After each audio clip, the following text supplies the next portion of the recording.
Hola, ¿qué tal? Muy buenas noches.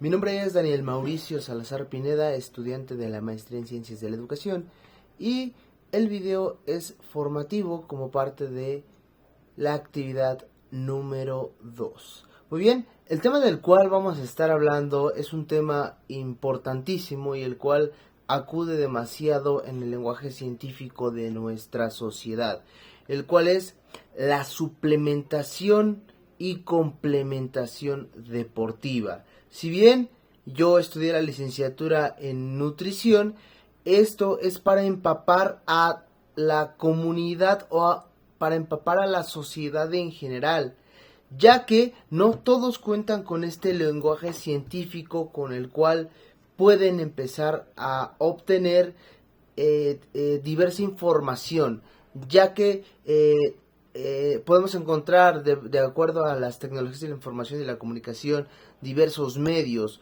por los cuales se encuentra información en cuanto a nutrición, en cuanto a suplementación, en cuanto a complementación, pero si bien la mayoría es errónea, ya que en el ámbito de nutrición podemos encontrar que hay diferentes tipos de falacias nutricionales, es decir, son argumentos que parecen válidos, pero carecen de cualquier validez.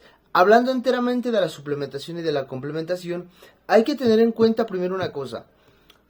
La mayoría de los suplementos y complementos no son necesarios utilizarlos o que los esté consumiendo la persona, ya que con una buena alimentación o con una buena nutrición podemos estar conscientes o podemos estar obteniendo todos los micro y macronutrimentos. Para ello y para poder empapar a toda la población tenemos que empezar con diferentes temas. Y vamos a citar a la famosa norma 043 de salud, con la cual en esta vamos a encontrar diversas palabras y enfocadas directamente en nutrición, como por ejemplo, ¿qué es nutrición? Que es el proceso de deglución, absorción y excreción de cualquier micro y macronutrimento. ¿Vale? ¿A quién se va a nutrir? Pues a la célula. Tenemos otro como el de malnutrición, que es el exceso o deficiencia de ciertos nutrimentos que va a estar o va a ocasionar tanto patologías. Muy bien, llámese si tiene deficiencia de hierro, pues le va a causar anemia ferropénica. Si tiene exceso de calorías, pues le va a causar sobrepeso o obesidad. O inclusive si tiene exceso de hidratos de carbono simples, va a tener exceso de glucosa en el torrente sanguíneo y puede causarle diabetes mellitus tipo 2. Es por ello que es importante entender la suplementación y la complementación deportiva, que no es necesaria. Si bien vamos a abordar que la mayoría de los suplementos y de los complementos van a estar abordados por los 3 macronutrientes, los cuales son las proteínas, los carbohidratos y los lípidos. Los carbohidratos me sirven para brindar energía, ya que me van a brindar glucosa. ¿Dónde encuentro los carbohidratos? Pues tengo carbohidratos simples y complejos. Para sintetizar la información, en simples tenemos a los monosacáridos y a los disacáridos, que son la glucosa, la sacarosa como el azúcar de mesa. En los complejos tenemos a los almidonados, que está en el arroz, los hidratos de carbonos fibrosos, que son como las verduras. De ahí tenemos a los lípidos. Los lípidos son los ácidos grasos. ¿Para qué me sirven? Para funciones hormonales o para la creación de hormonas esteroideas, para la creación de tejido adiposo pardo, es decir, para mi termogénesis. ¿Para qué más me sirve? Pues para que la membrana celular tenga capa lipídica. También me sirve para crear colesterol y triglicéridos. Además, también tenemos el último macro, que son las proteínas. ¿Para qué me sirven las proteínas?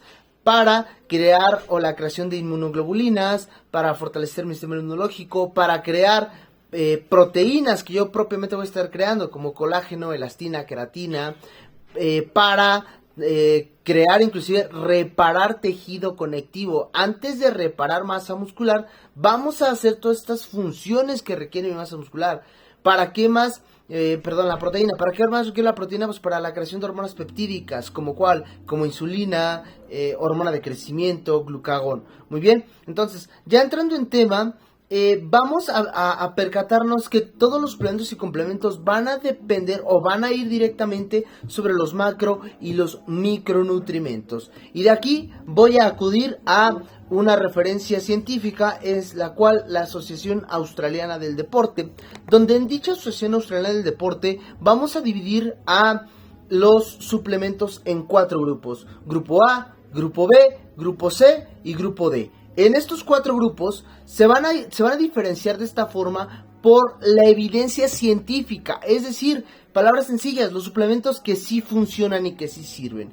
Grupo A son todos los que están aprobados. Aquí en el grupo A encontramos proteína de suero de leche, creatina, cafeína, bicarbonato de sodio, entre otros. Grupo B y grupo C son los que no tienen evidencia científica, son los que no funcionan, o a la fecha no se le ha dado este auge por el cual inclusive se vende de esta forma, pero no cuenta con evidencia científica. Aquí tenemos la carnitina, los BCAAs, los aminoácidos de cadena ramificada, el CLA, casi todos los suplementos en la industria deportiva se encuentran aquí. Son los que no tienen evidencia científica, y una realidad es que solamente sirven para sacar dinero, para que el vendedor esté vendiendo más producto, o para que la industria saque más producto, porque aquí es donde se encuentra la mayoría. Y de ahí tenemos el grupo D. En el grupo D vamos a tener los que, a pesar de que sí tienen evidencia científica, de que sí funcionan, estos del grupo D no están aprobados porque se consideran dopaje. Aquí tenemos algunas hormonas peptídicas como la insulina, como el uso de hormona de crecimiento, como el uso de esteroides anabólicos androgénicos, llámese directos de la testosterona, como propionato, enantato, boldenona, trembolona, todos estos fármacos esteroideos que se consideran dopaje y se consideran un riesgo para la salud. Además, también vamos a contar con ciertos broncodilatadores como clenbuterol, ¿vale? O inclusive como la efedrina. La efedrina proviene de una planta que se llama efedra, y a pesar de que sí funciona, porque lo que va a alterar es el ritmo cardíaco, y por ende al aumentar la frecuencia cardíaca va a aumentar el gasto energético, porque va a empezar la beta oxidación de los ácidos grasos cuando nos encontramos en una frecuencia cardíaca del 70 y el 80%. Muy bien, entonces, ¿qué es lo que va a pasar? Pues que va a alterar mi sistema nervioso. Lo que va a pasar es de que personas cuando ya llegue a la tercera edad, una persona que consumió en su juventud por un largo periodo, pues va a tener va a tener segregaciones bajas de dopamina, y las manos va a pesar va a parecer como si le estuvieran temblando. Entonces, por ello hay que tener una buena divulgación científica sobre cuáles suplementos podemos recomendar y cuáles no podemos recomendar. Cuáles suplementos son los que tendríamos que estar aprobados y cuáles no tenemos que estar aprobados. De hecho, en México se tiene a la COFEPRIS. Dicha COFEPRIS, o la propia COFEPRIS, que es la Comisión Federal para la Protección contra Riesgos Sanitarios, esta es la que me indica cuáles son los suplementos que realmente están aprobados y cuáles son los que no están aprobados, o los que ni siquiera deben de estar aprobados dentro del mercado.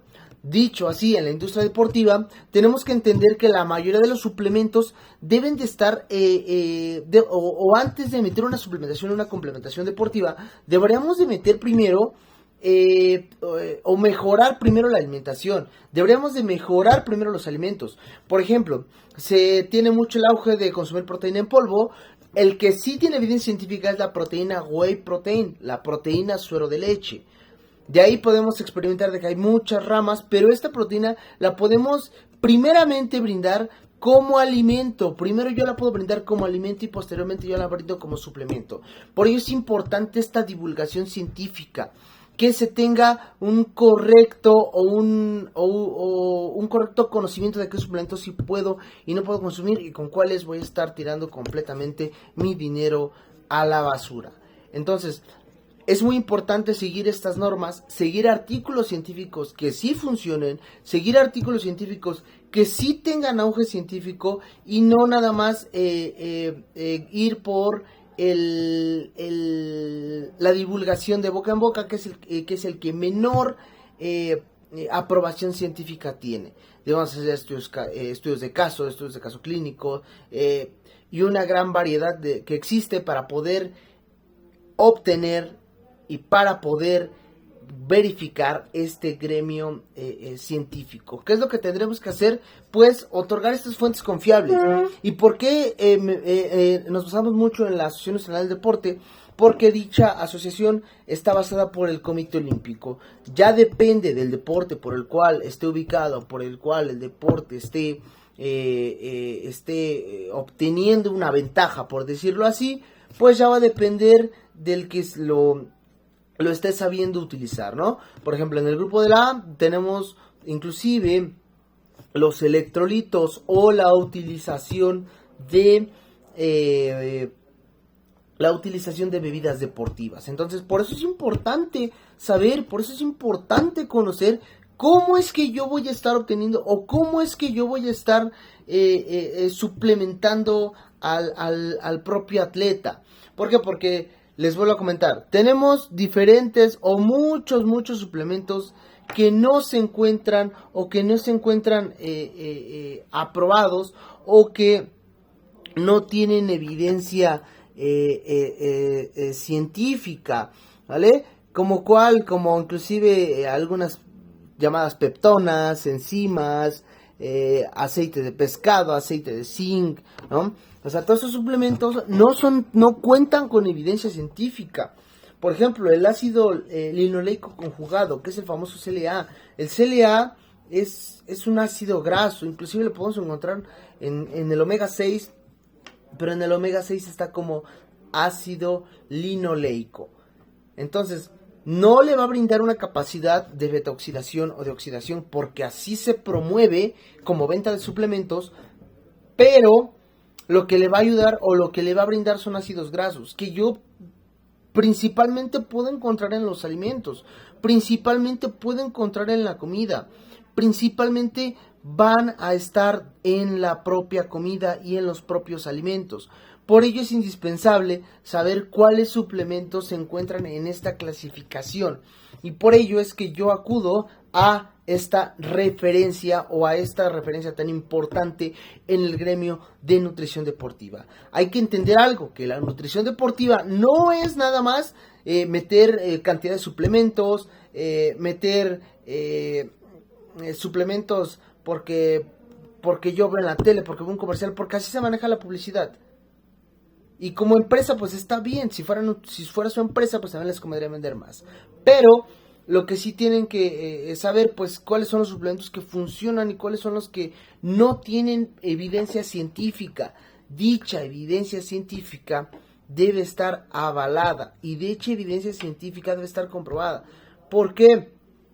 Porque lo que les comentaba, no puedo ir o no puedo seguir a lo que me dijo el vecino, es que le funcionó a ella. No, hay que ver todo el complejo y todo el compuesto. ¿Por qué pierde peso la persona? Porque está en déficit calórico. ¿Por qué? Porque está en un balance energético negativo. Porque simplemente algo tan sencillo para poder hacer este lenguaje más claro. Pues porque consumió menos calorías de las que necesita. Esto es la clave para perder peso. Algo tan simple, pero se quiere solucionar con un producto mágico, con lo cual jamás lo van a encontrar. Hablando enteramente de nutrición deportiva, solamente es indispensable la suplementación deportiva cuando con los alimentos no voy a poder llegar a ese requerimiento. En ese momento sí sería indispensable, pero de ahí en fuera no sería indispensable.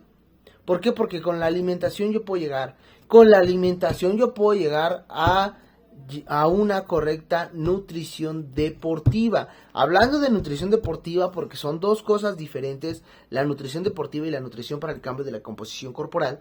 La nutrición deportiva va a ser aquella en la cual se enfoca en el rendimiento. No me importa otra cosa más que el rendimiento físico del deporte que está practicando mi atleta. Si mi atleta es boxeador y mi atleta se para a las 6 de la mañana y se para a las 6 de la mañana a correr 10 kilómetros, regresa, come, recarga el glucógeno y regresa y regresa a su sesión de sparring, a su sesión de box, a su sesión de lo que ustedes quieran, ¿Qué es lo que va a pasar? Pues que no le importa la composición corporal. ¿Por qué? Porque posiblemente sí le importe, ¿no? Pero en el ejemplo que le estoy poniendo no le importa la composición corporal porque quiere ganar su próxima pelea, pero no quiere ganar peso. ¿Por qué? Porque lo suben de categoría. A comparación de la nutrición para el cambio de la composición corporal, como el fisicoculturismo, como una persona que desea bajar de peso, como una persona que quiere agarrar más masa muscular. No le debe de importar el rendimiento, lo que le debe importar es su composición corporal. Son dos cosas diferentes que a veces se llega a confundir demasiado.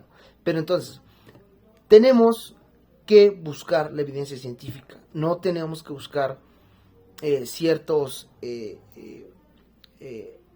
blogs en internet que no cuenten con referencias o con citas científicas, ¿vale? Por ello es que es importante la correcta divulgación científica en cualquier ámbito y sobre todo aquí en nutrición.